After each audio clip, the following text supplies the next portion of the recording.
On today's show, an epic winter adventure. We explore Minnesota's only national park at 35 below zero. Find out why these two first-timers hope to make this trip an annual event. Can you believe it?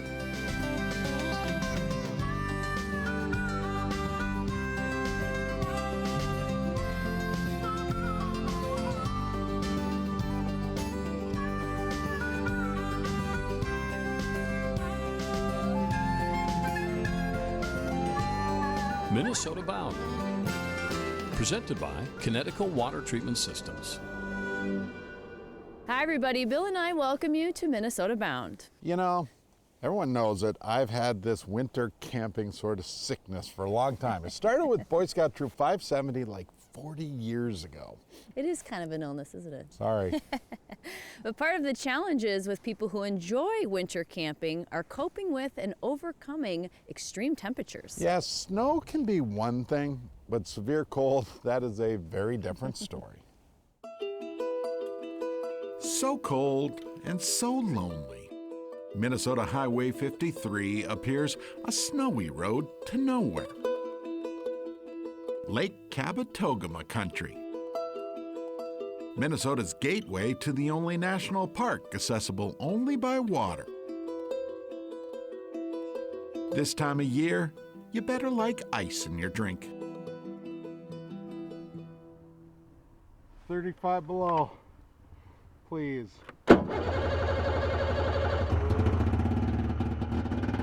February life so cold you can hear it and see it too. Mike Dario runs Kabetogama's Arrowhead Lodge.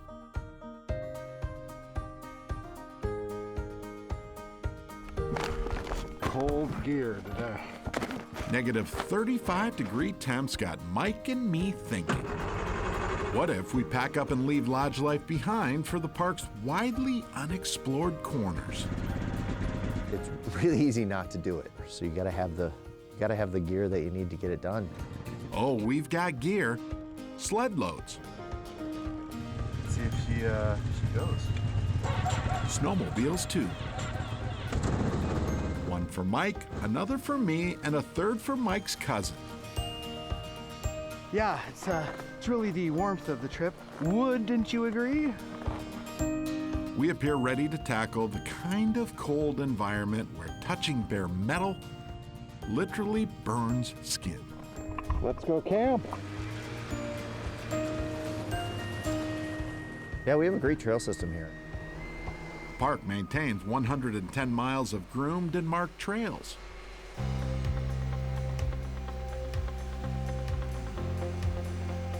You know, being able to get out there and experience something new, I think it's something that's just in us. I think it's something that's wired in us. You know, it's about challenge, it's about you know, taking care of yourself, but it's also about reinvesting in yourself. We cross Lake Kabetogama's wind-swept and wide-open spaces. We hit the woods, deep north woods with a view.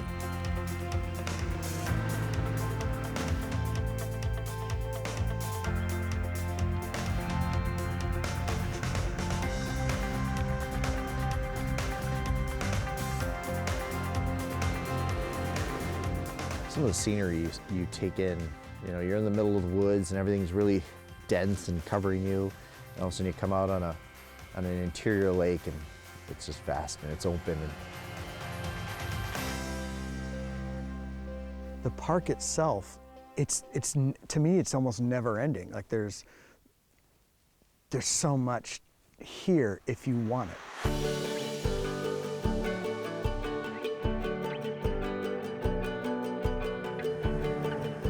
Makes it a little bit easier to access via snowmobile, but even then, when it's negative 30 out, you know, not many people are out here. Unbelievable. Not a single soul for miles. The next few days, we will earn our winter camp stripes, if the weather allows. Went to a place that is so secluded that even in the summer, it rarely gets visitors.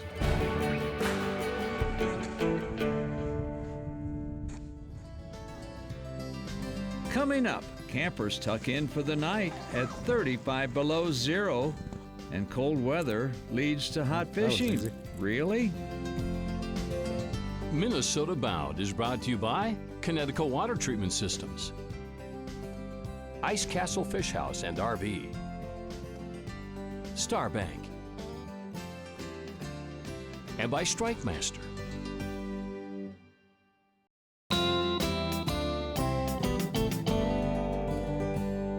A snowmobile ride into Minnesota's Voyageurs National Park lands 3 winter campers on a remote lake off the grid.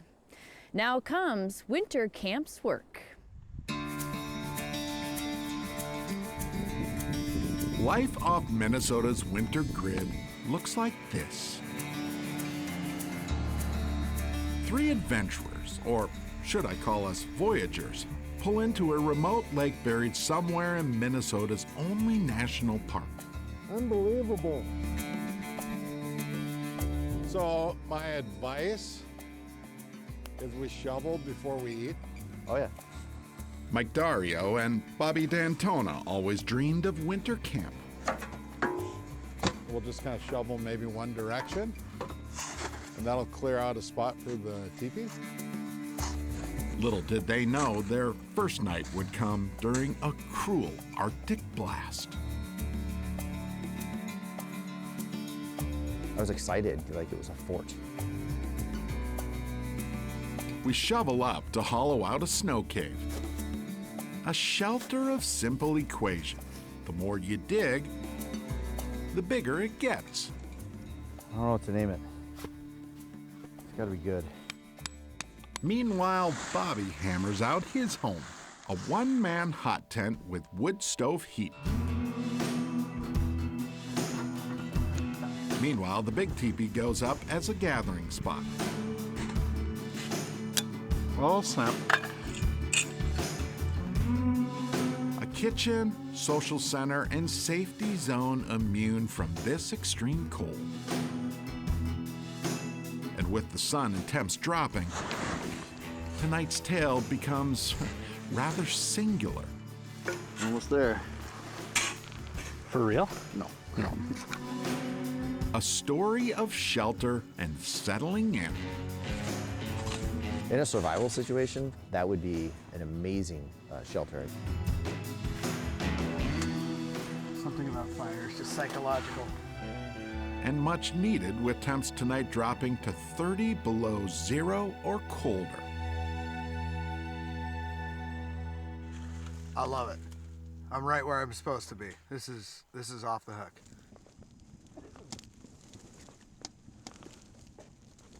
Bedtime? Yeah, it's time to go to bed.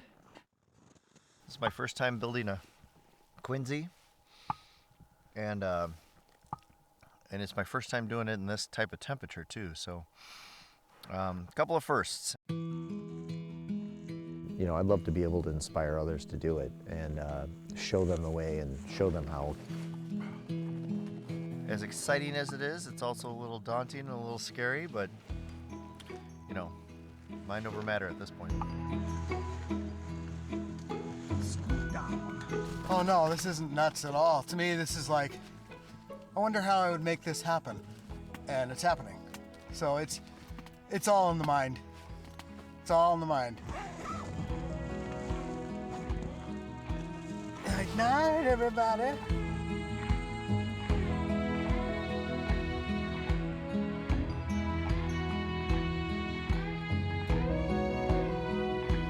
It's quiet. It's quiet. I mean, it's an escape. It definitely is. It was 80 degrees in there. It was fantastic. If you can get past, you know, a couple days outdoors and low temperatures, what else can you do? Today comes the fishing fun. And before this trip ends, Good one. Oh yeah. fish tales begin. If you'd like to rewatch any of our stories, you can subscribe to our YouTube channel. All of our full episodes are there. Closed captioning provided by Treasure Island Resort and Casino.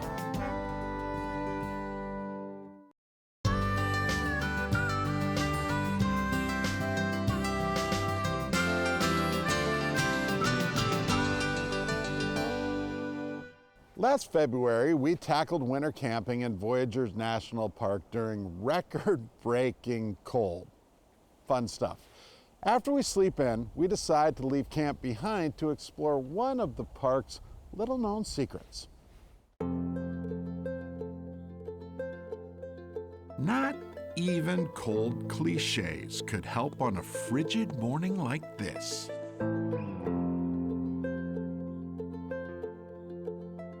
Well, it was negative, I think, 29 when we landed. The part that your brain tweaks a little bit is, well, you're going to be out in that. But I'm adapted to the temperature. It hasn't really affected me. Bobby D'Antona, Mike Dario, and I explore Voyageur National Park in the cold dead of February. So the rumor is there's something that hides over this hill. Well, folklore has it. Something fun, something scary. Yes, rumors of fish float around these parts. Getting to them might take a bit of grit. Lots of little lakes hide in the far reaches of the park. We want to explore one. Lake Charcuterie, I think they call it. This is all brand new for me, man, and what a beautiful, beautiful sight. A lake most folks never see, much less know about. That's where you'd expect them to be, and hopefully we can find something. Wow.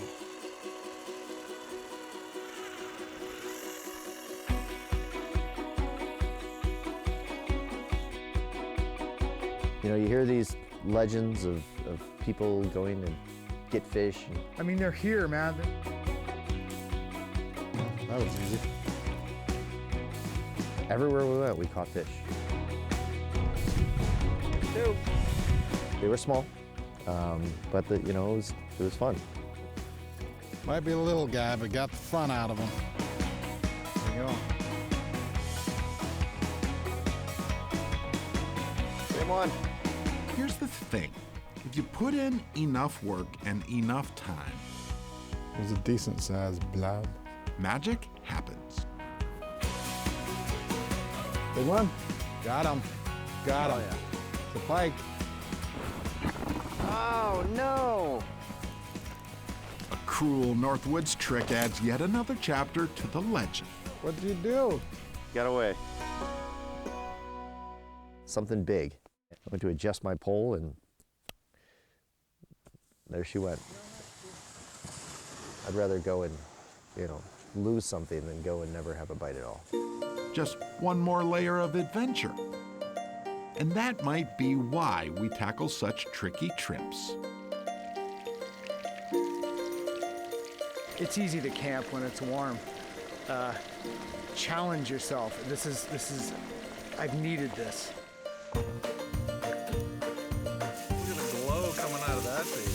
Easy come, but never easy to go.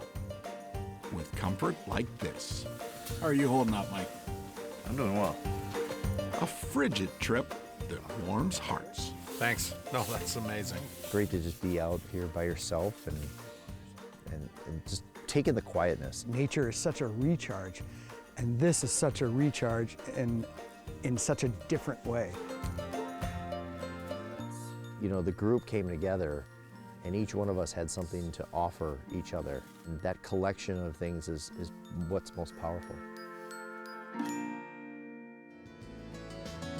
Clean them up a little bit. Up next, this brings old outdoor gear back with new life.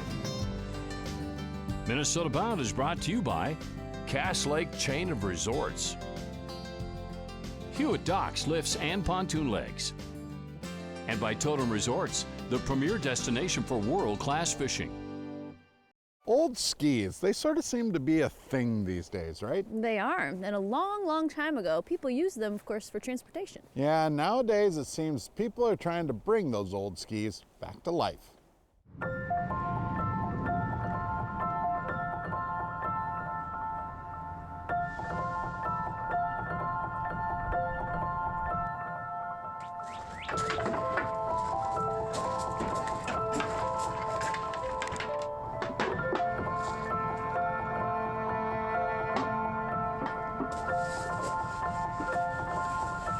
My name is Kevin Holmgren, and we're in the backyard today over here in the projects. I live in Roseville with my bride, Debbie. And for the past 45 years, I've dedicated my life to preserving winter sports.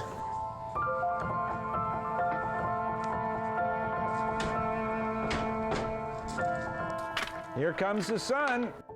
Gray bird turning into bluebird. The sun will cook the oil off.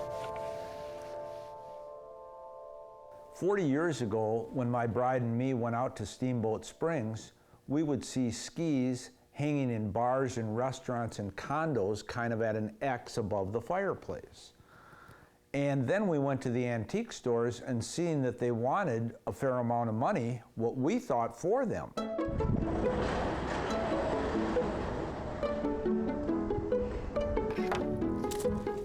So, this is an antique wooden ski. Ski was built about 1920 to 1930. Preservation to be able to tell the next generation about these skis so they knew that they weren't made in Belgium and had a P-Tex bottom and stuff. These were oak and ash and pine and hickory. You can see this slot right here. This is where the leather strap came in. We kind of marry it up there to see where it's going to be, about that length. I've used this scissors for 40 years. I really like this scissors. And it remains sharp and it cuts leather pretty darn good. There was a lot of skis in northern Minnesota.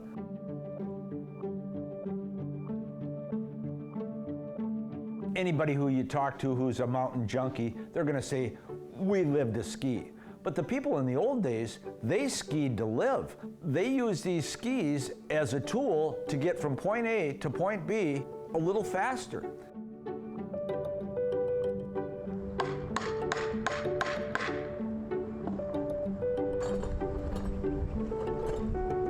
Think that'll work. This is where the ski manufacturers came because of the natural resources of this area.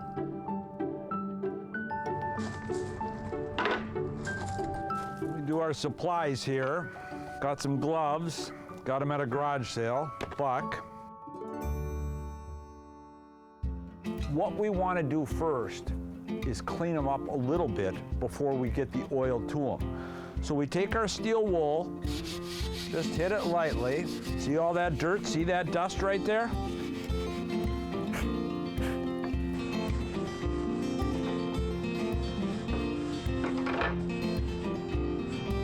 Back to our all-purpose tool. Just comes right back to life in the backyard of a St. Paul man. Steel wool's a great product too. These came out of Esco, Minnesota on Sunday, and they were in this guy's barn for 70 years, abandoned. And now, 3 days later, these skis have gotten new life. And there's our 40-minute project. 3 pair. I definitely want to preserve sports for the next generation, and there's a handful of us that really are passionate about it.